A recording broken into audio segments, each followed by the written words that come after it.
Bonjour, dans cette vidéo-là, je vais vous présenter une application qu'on a développée en interne, mais après on a décidé de la mettre gratuitement sur le Odoo App Store. Et c'est une application qui présente une fonctionnalité qui n'existe pas sur Odoo Base.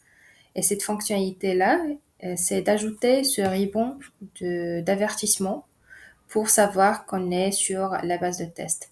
Et le scénario qu'on a eu pour décider de développer cette application-là, c'est lorsqu'on a deux bases, une base de test et une base de production, par exemple, on a constaté qu'il y a plusieurs clients et même nous, parfois, euh, on se confuse entre les deux et parfois on est en train de modifier ou bien de tester des données sur la base de production en se croyant qu'on est en train de les tester sur la base de données test. Et ça vraiment risque à tout mettre en péril pour la base de production. Et comme vous le savez, sur la base de production, il ne faut pas tester, il ne faut pas créer des données de test ou bien des données random qu'on peut voir aléatoires sur la base de production. Il faut le faire sur la base de test.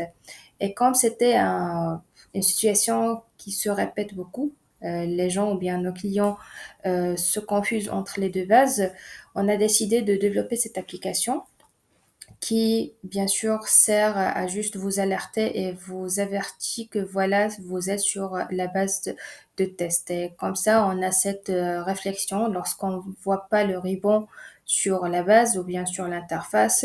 On a cette réflexion qu'on n'est pas sur la base de test, on est sur la base de production. Et après, on est alerté et on switch vers la base de test avec le ribbon activé.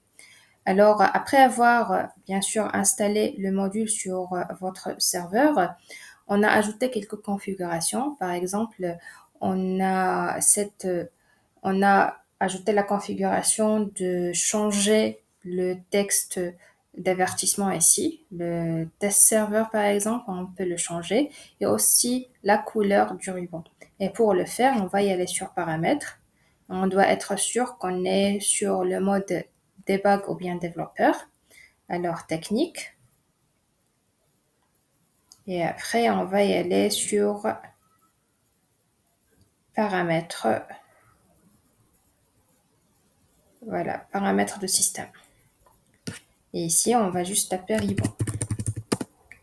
Et comme vous voyez ici, on a la couleur du ribbon, on a aussi le nom du ribbon. Et pour la couleur, c'est une valeur RGBA. Alors ici, c'est le rouge. On va juste le changer en vert, par exemple. Alors, je vais juste changer en vert. Ok, voilà, ça doit être le vert. Et après, on va juste actualiser la page.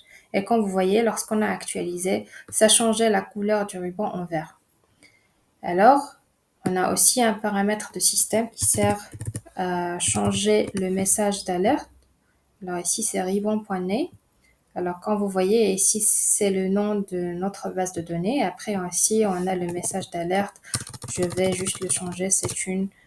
Voilà, c'est une base de test, par exemple. J'enregistre, après je fais la même chose, j'actualise et ça doit changer le message d'alerte. Comme vous voyez ici, ça a changé le message d'alerte avec la couleur qu'on a déjà changé.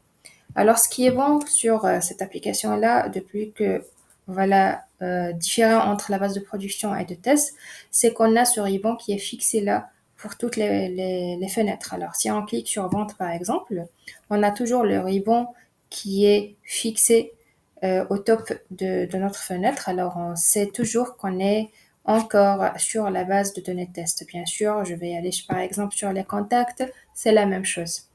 Alors, c'est une application qui est vraiment intéressante et qui sert vraiment à ne pas faire des erreurs et à ne pas mettre la base de production en péril à cause des données de test par erreur. Et voilà, c'est tout pour cette vidéo. J'espère que c'était clair. Et n'hésitez pas à télécharger cette application et de la tester sur votre serveur. Et bien sûr, si vous avez des questions, n'hésitez pas à nous contacter sur les emails dans la description. Merci.